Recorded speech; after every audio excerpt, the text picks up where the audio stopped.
할렐루야. 우리 살아계신 하나님께 영광의 박수 드리겠습니다. 우리 옆에 분하고 인사하겠습니다. 예수님 믿으면 꿈 같은 일이 일어납니다. 기적과 축복의 주인공이 됐습니다. 나를 통해 한 영혼을 구원했습니다. 할렐루야.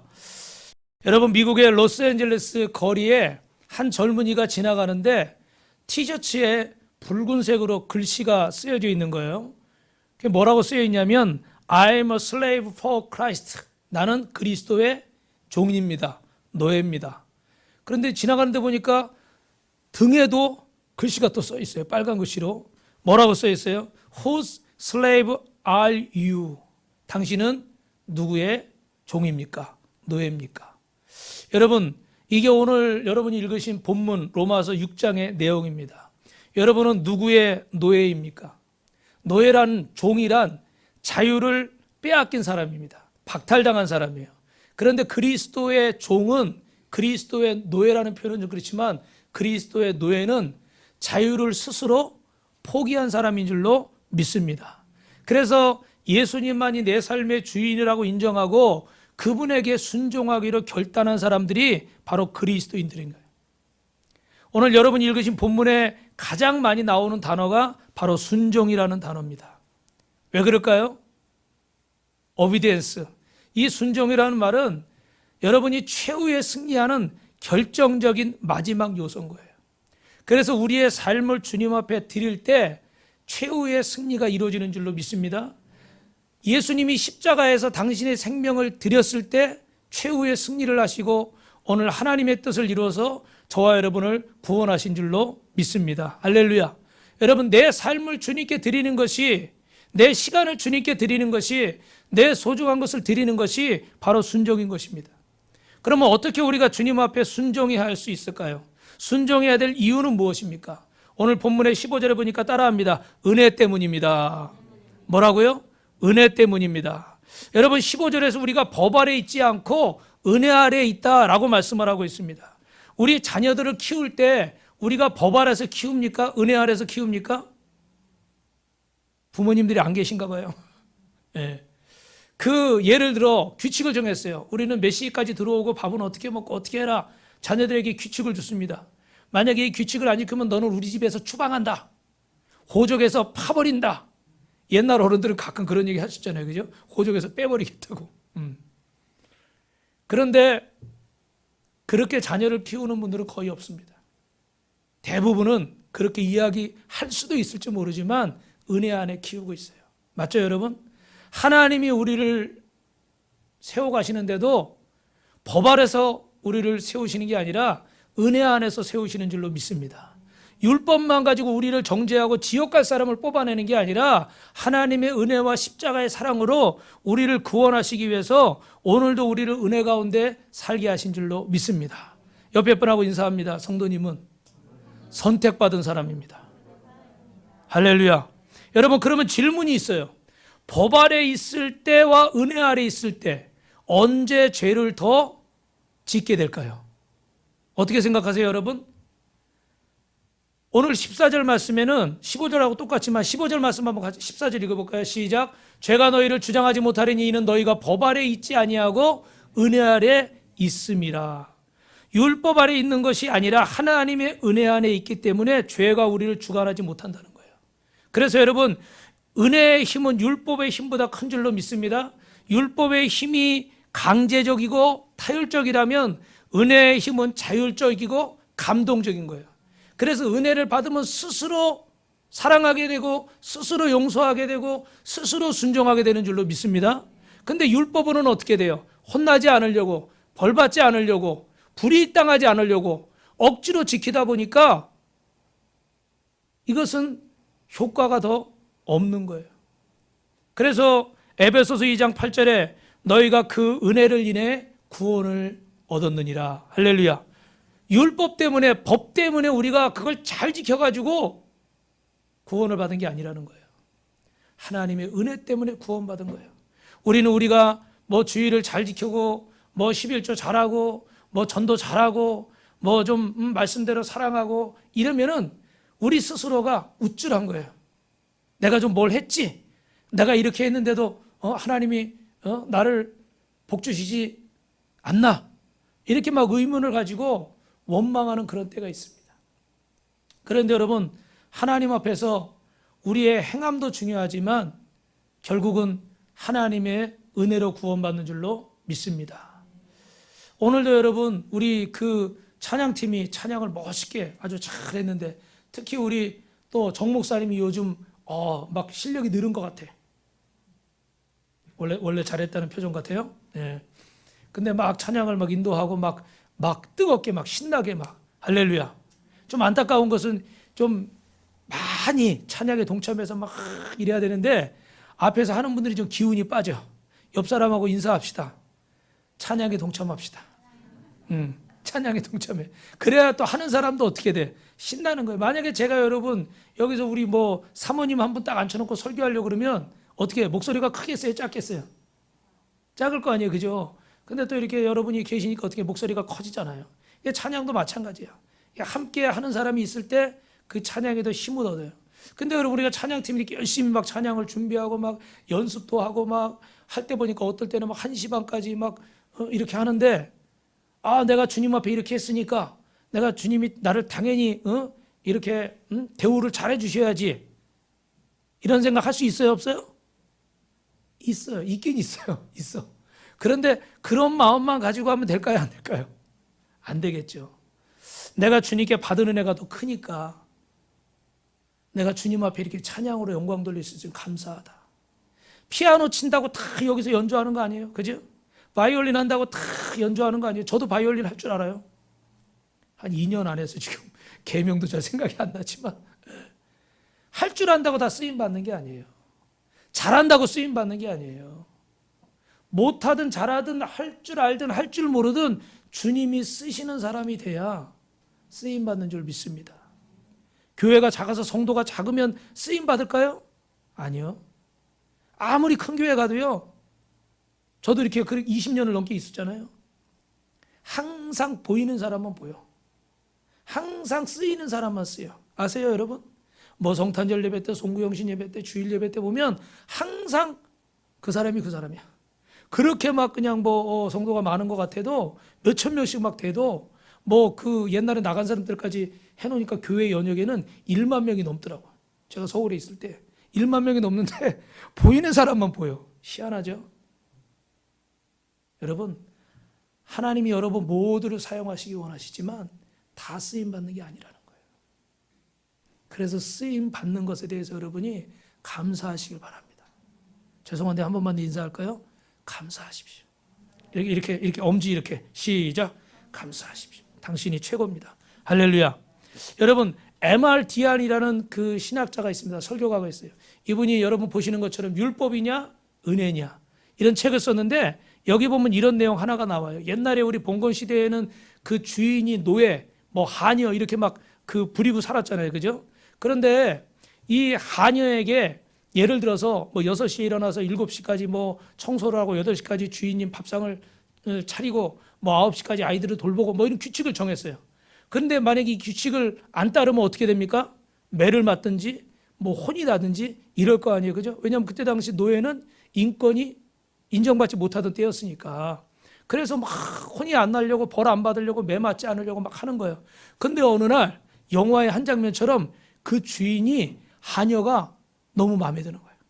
그래서 사랑하게 됐어요. 할렐루야. 왜 아멘을 못해요, 여러분? 그런 영화 못 보셨어요? 네. 그래가지고 사랑하게 돼가지고 결혼을 했네. 결혼해가지고 딱 가정을 이뤘어요. 그러면 이제 이 하녀가 아내가 된 거잖아요. 그죠? 부인이 된 거잖아요. 새벽 6시에 일어날 필요가 있어요? 뭘 그걸 또 고민을 해요. 일어날 필요가 없죠. 그죠? 막 10시까지 자도 뭐라고 그럴 사람이 없어. 이제 나는 하녀가 아니야. 신분이 바뀐 거예요. 그런데 여러분, 그럴 수도 있지만 이 하녀가 정말 내가 하녀였을 때 그 어떤 상황이나 비참함이나 이런 걸 알고 있으니까 그런 나를 사랑해서 이렇게 주위에 반대도 있었을 거 아니에요. 하녀와 주인이 결혼한다 그러면. 그죠? 그런 모든 신분의 벽을 넘어서서 나를 아내 삼아주고 나를 이렇게 사랑해주는 그 남편의 사랑이 고마우니까 어떻게 하겠습니까? 10시까지 자는 게 아니라 그게 고맙고 감사해서 더 일찍 일어날 수도 있는 거예요. 이해하세요, 여러분? 그렇죠. 율법이냐 은혜냐?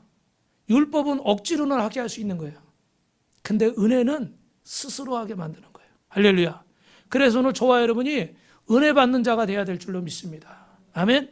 은혜 받으면 순종을 하지 말라고 해도 내가 뭘 순종할까? 내가 뭘로 섬길까? 내가 어떻게 하면 주님을 기쁘시게 할까? 내가 어떻게 하면 저런 사람들을 정말 섬겨서 정말 하나님 앞에 기쁨을 드릴 수 있을까? 사랑하면 사랑하는 사람이 원하는 걸 해주고 싶은 게 마음이잖아요. 그래서 오늘 바울 사도가 비슷한 논리를 펴는 거예요. 우리에게 주님께 순종할 이유가 있는데 그게 뭐냐? 하나님의 은혜 때문이다. 할렐루야. 여러분, 주님을 사랑하고 주님의 은혜를 받은 자는 순종하는 줄로 믿습니다. 옆에 분하고 인사합시다. 순종합시다. 두 번째는 우리 20절 말씀 한번 읽어봅시다. 시작. 너희가 죄의 종이 되었을 때에는 의에 대하여 자유하였느니라. 여러분, 왜 우리가 주님의 종이 되어야 될까요? 참된 자유를 얻기 위해서입니다. 다른 곳에는 주님의 종이라는 표현이 있는데 오늘 바울 사도가 오늘 본문에서는 이 로마서 6장에서는 의의 종이라고 얘기하고 있어요. 뭐라고요? 의의 종이라고 말을 하고 있어요. 왜냐하면 주님 자체가 의로우신 분이기 때문에 우리는 주님의 종이에요. 의의 종인 거예요. 그러면 의의 종의 반대 개념은 뭘까요? 죄의 종이겠죠. 그죠? 오늘 20절 말씀에서 죄의 종이 되면 의를 행할 수가 없는 겁니다. 그렇다면 어떻게 우리가 죄의 종된 자리에서 자유하는 자리에 있을 수 있을까?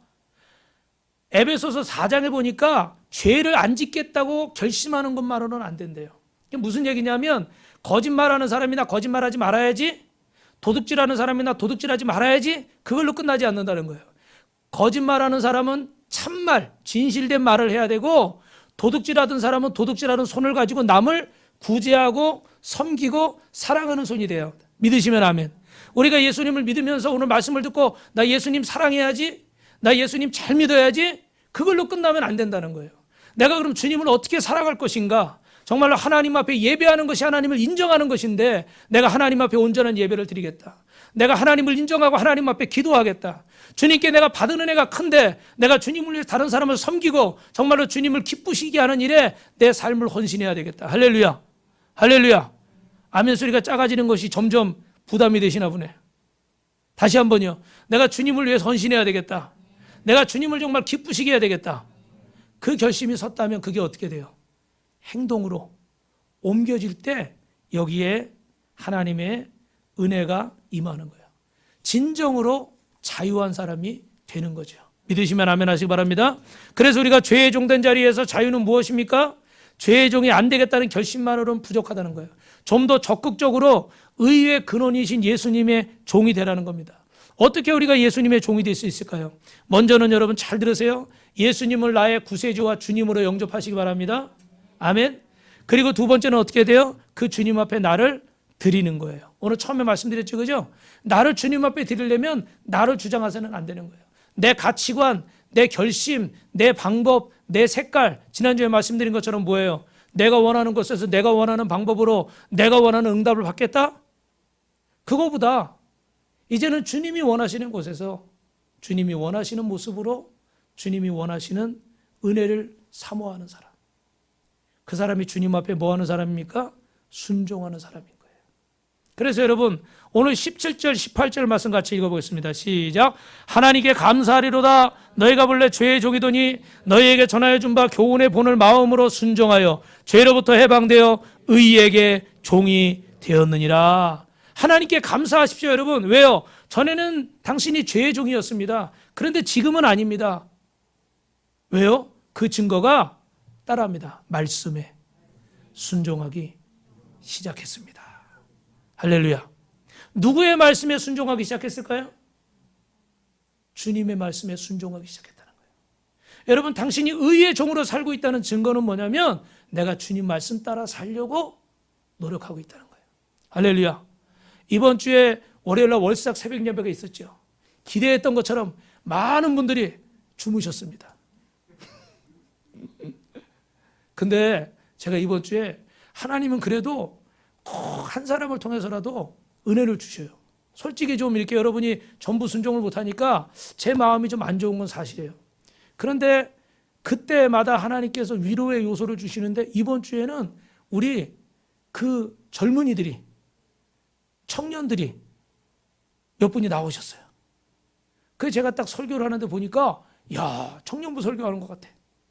근데 하나같이 눈동자가 어때요? 또렁또렁한 거예요.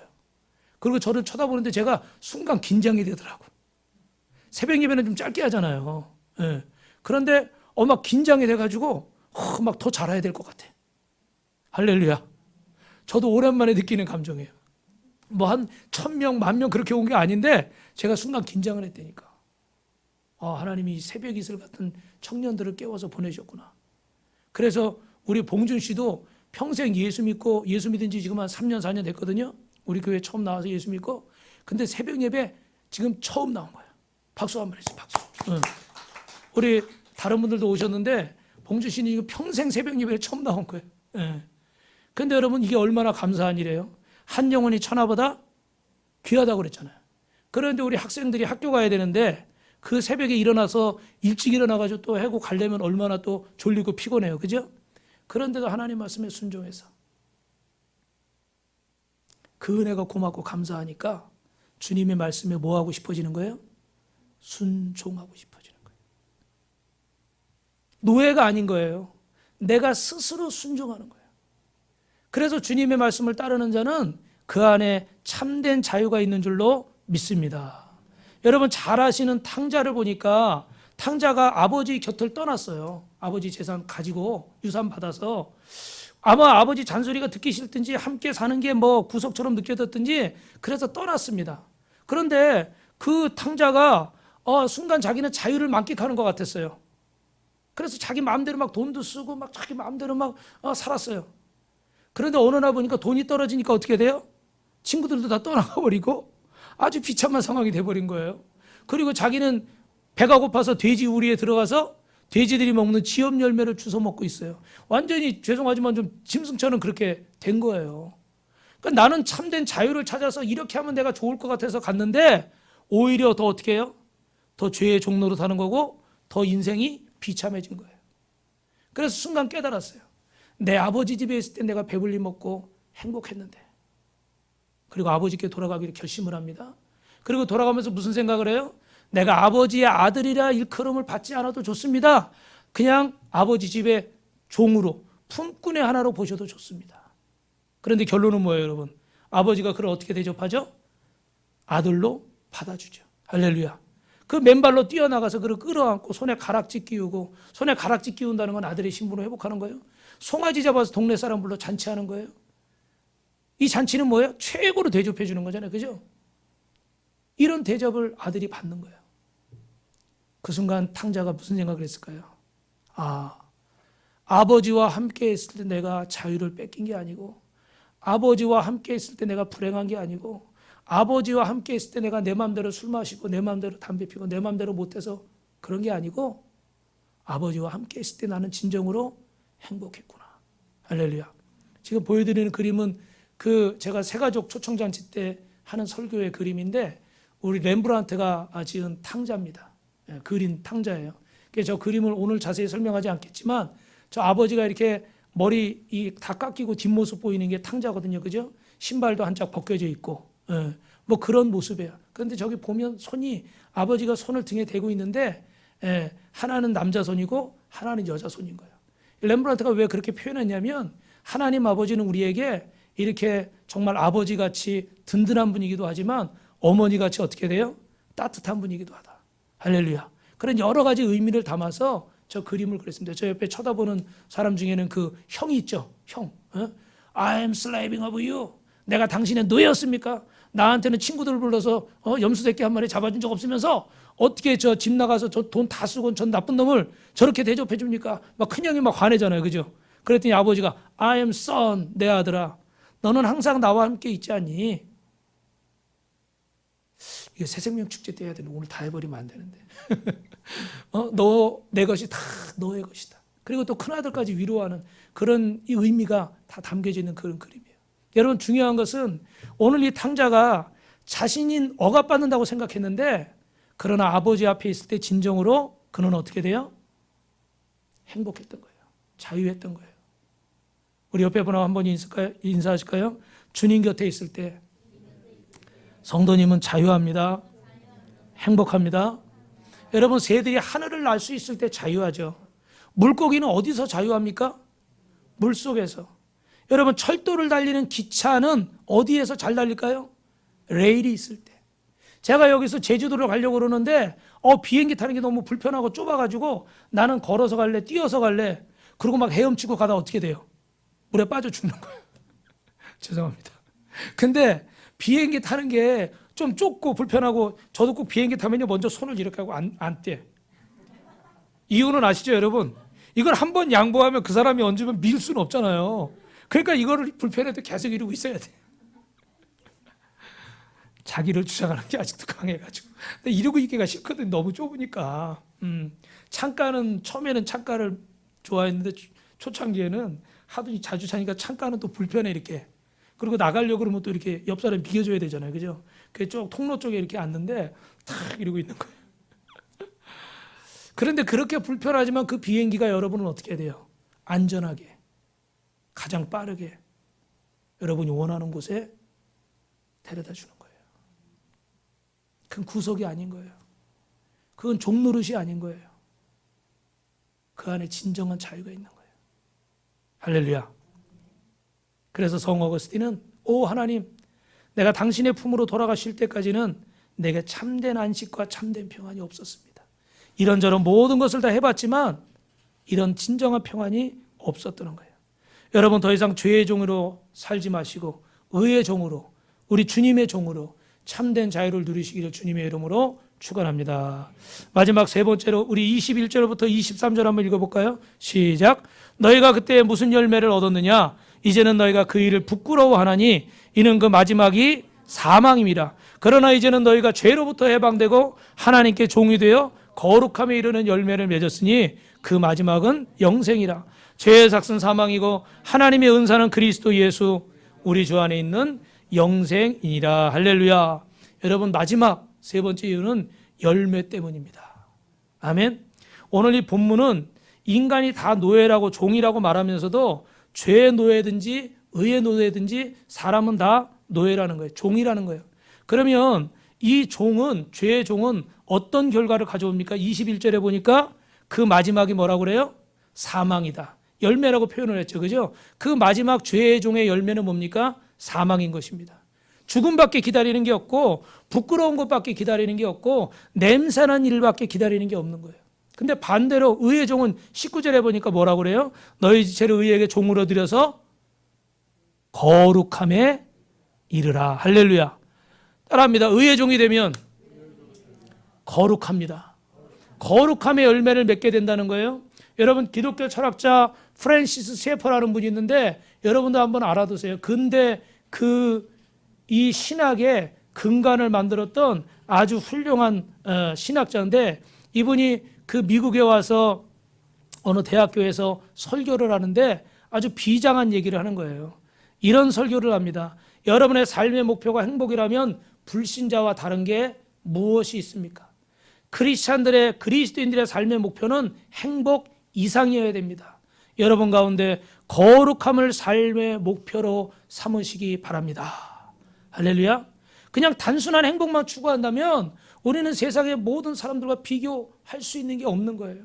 왜? 다 똑같이 그런 걸 원하고 사니까. 그런데 우리는 그 행복을 넘어서서 거룩함. 그 누구의 성품입니까? 주님의 성품을 닮아가는 거예요. 의의 열매는 거룩함인 줄로 믿습니다. 우리가 얻은 영생은 천국 가는 것으로 끝나는 것이 아니라 여러분, 세상에서 거룩한 삶을 살고 하나님의 영원한 생명을 얻는 분들이 되길 주님의 이름으로 축원합니다. 그래서 여러분, 거룩하게 주님을 닮아가면서 우리의 삶이 거룩한 나라에 가서 주님과 함께 거룩한 삶을 누리게 되는 거예요. 우리는 이 약속을 믿고 오늘을 거룩하게 살아가야 됩니다. 그리고 이렇게 거룩하게 살아가는 자에게 22절에 그 마지막에 뭐가 약속되어 있어요? 영생이 약속되어 있는 줄로 믿습니다. 우리 22절만 한 번 더 읽어봅니다. 그러나 이제는 너희가 죄에서 해방되어 하나님의 종이 되어 거룩함에 이르는 열매를 얻었으니 그 마지막은 영생이니라. 할렐루야. 우리가 이 땅에서 하나님의 말씀에 순종하면서 거룩하게 살아야 되는 이유가 여기 있는 거예요. 우리에게 하나님의 영원한 생명이 약속되어 있어요. 하나님의 생명이 약속됐다고 믿으시면 아멘 하시기 바랍니다. 여러분에게 어두움은 떠나갔습니다. 우울증은 떠나갔습니다.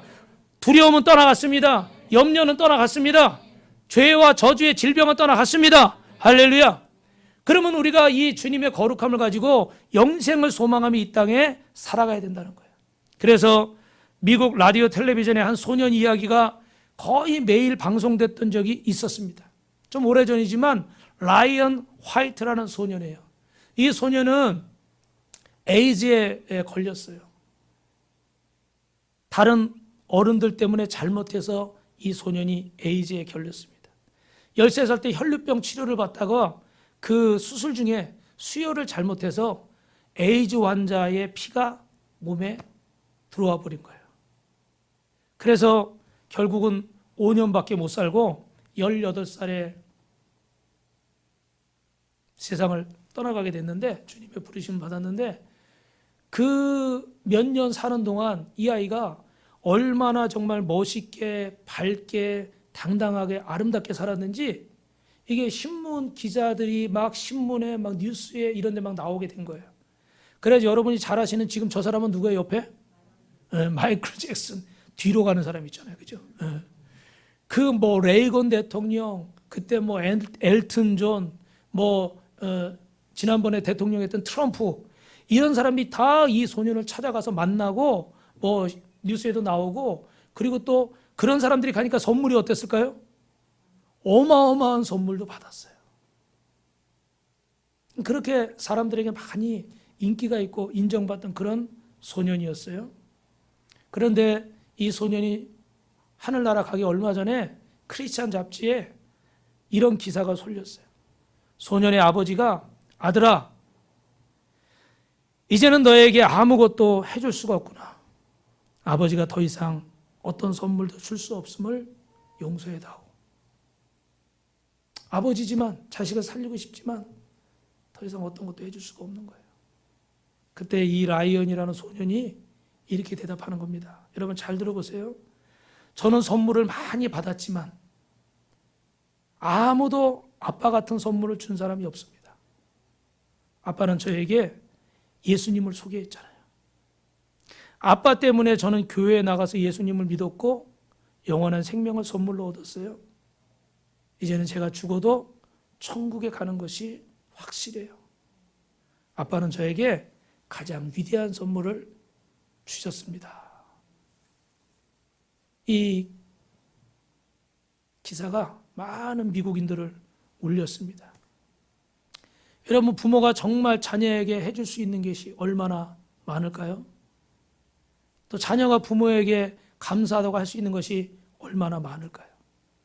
여러분이 좋아하는 그 친구, 여러분이 사랑하는 그분들에게 여러분이 해줄 수 있는 것이 얼마나 많이 있습니까?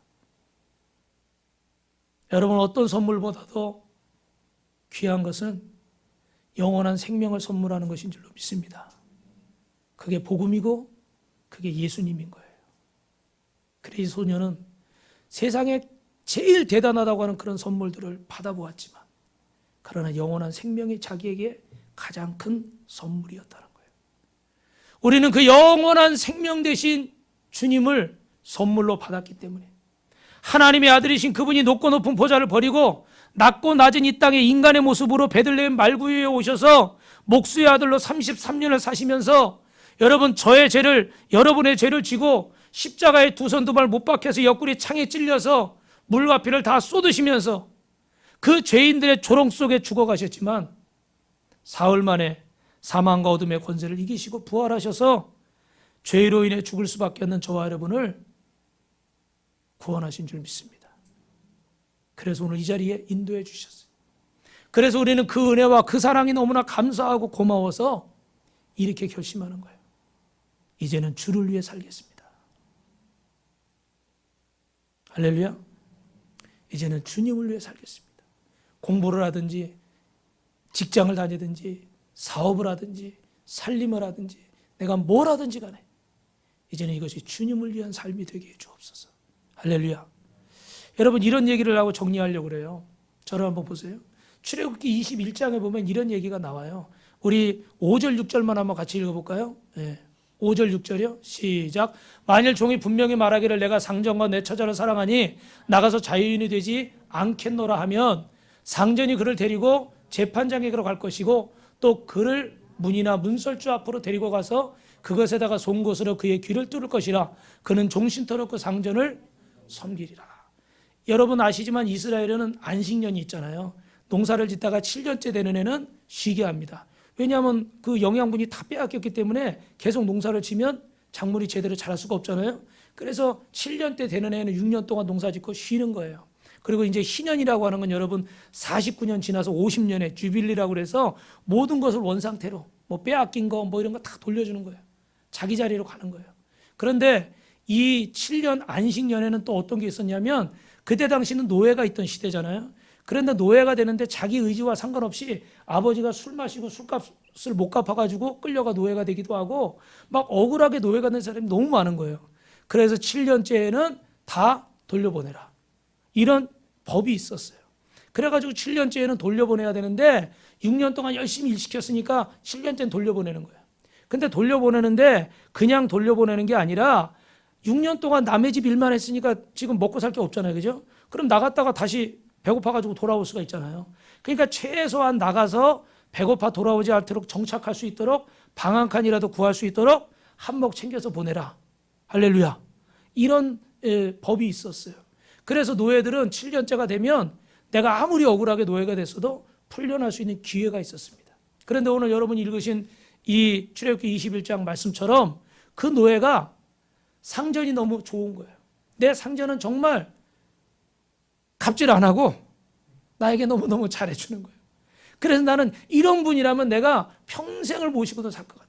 여러분 그 전에 얘기했지만 그 링컨 대통령이 노예운동 하게 된 그 계기 중에 하나가 뭐냐면 어느 날 시장에서 그때는 노예를 팔고 샀잖아요. 그죠? 아프리카에서 사람을 잡아다 그렇게 팔았는데 막 울음소리가 나는 거예요. 근데 왜 그러고 보니까 보니까 아버지 노예하고 아들 노예하고 따로 이제 팔려가게 생긴 거예요. 왜냐하면 아버지 노예는 나이 들고 뭐 힘 없으니까 싼 값에 저쪽에 팔려가고 여기는 젊고 힘 좋으니까 비싼 값에 이쪽으로 팔려가게 생긴 거예요. 근데 링컨 대통령이 마음이 너무 아파서 그 사람들 다 돈 주고 사요. 그리고 그들을 앞에 놓고 이제 당신들은 자유입니다. 당신들 가고 싶은 데 가서 가족들이 헤어지지 말고 행복하게 사십시오. 할렐루야. 얼마나 멋있어요. 그죠? 근데 더 감동적인 건 뭐냐면 그들이 우리는 가지 않겠습니다. 노예로 살더라도 종으로 살더라도 당신 같은 분과 살 수 있다면 평생을 같이 살겠습니다. 그리고 그 집에 종이 돼서 노예가 돼서 링컨이 대통령 될 때까지 행복하게 살았더래요. 감동적인 얘기죠. 그죠? 근데 오늘 본문의 내용이 그건 거예요. 당연히 한몫 챙겨서 이제는 자유인이 될 수가 있는 거잖아요. 그죠? 그런데 주인을 너무 사랑하고 또 이제 뭐 가족 복잡한 얘기지만 가족 있고 이러면 어떻게 돼요? 아닙니다. 나는 이 집에 평생 내가 종으로 살아도 나는 불행하지 않습니다. 나는 평생 이 집에서 주인님의 종으로 살겠습니다. 그래서 주인을 사랑하는 마음이 있으면 재판장에게 가가지고 이렇게 해서 그 집 문설주에 가는 거예요. 가가지고 문에 가가지고 이 귀를 이렇게 대고 송곳으로 어떻게 해요? 뚫는 거예요. 거기다 대고 같이 이렇게 박는 거예요. 그래서 이 징표를 보면 누구든지 저 사람은 뭐예요? 종인 거예요. 어느 누가 이런 걸 원하겠습니까? 여러분이 이렇게 멋있게 잘 차려입고 이렇게 여자분들은 곱게 화장하고 남자들은 멋있게 이렇게 막 준비하고 이렇게 하고서 어느 누가 자신의 그 치부를 드러내고 싶겠어요? 그런데 이 종이 얼마나 주인을 사랑하고 그 집에 있고 싶으면 자기 귀에 구멍을 뚫면서까지 나 노예입니다. 선전하고 다녀야 되는데 그러면서까지 어떻게 돼요? 종이 되기를 선택한다는 거예요. 여러분 오늘 마지막 얘기입니다. 우리 그 청년 바보 의사라는 책 여러분 한번 10여 년 전에 나온 책인데 읽으신 분들이 많이 계실 거예요. 그죠? 우리 안수연 씨 청년 많이 읽었겠지만 정말로 이분이 예수님 말씀에 순종하는 제자로 살았어요. 의사로 살았어요. 그래서 2006년에 불의의 사고로 주님의 부르심을 받긴 했지만 33살에 하나님의 부르심을 받기 전까지 그 병원에서 뭐 여러 가지 이야기가 있는데 몇 가지만 제가 말씀드리면 9살 은진이가 있는데 그 은진이 집에까지 찾아가서 생일 케이크와 선물을 전달하고, 그 병원에서는 환자지만 그 상관없는 거잖아요, 그죠? 그렇게 또 이렇게 자상하고요. 또 술에 취해서 병원에 온 아저씨가 너무 배고파하니까 자기 그 사발면하고 김치, 찬밥까지 갖다가 먹이고, 그 아저씨는 먹고 돌아갔지만 병원에서 그렇게 하는 의사가 세상에 어디 있겠어요, 그죠? 한 간호사가 실수로 유로키나제라는 그 아주 비싼 약이 있대요. 근데 그걸 깨트린 거예요.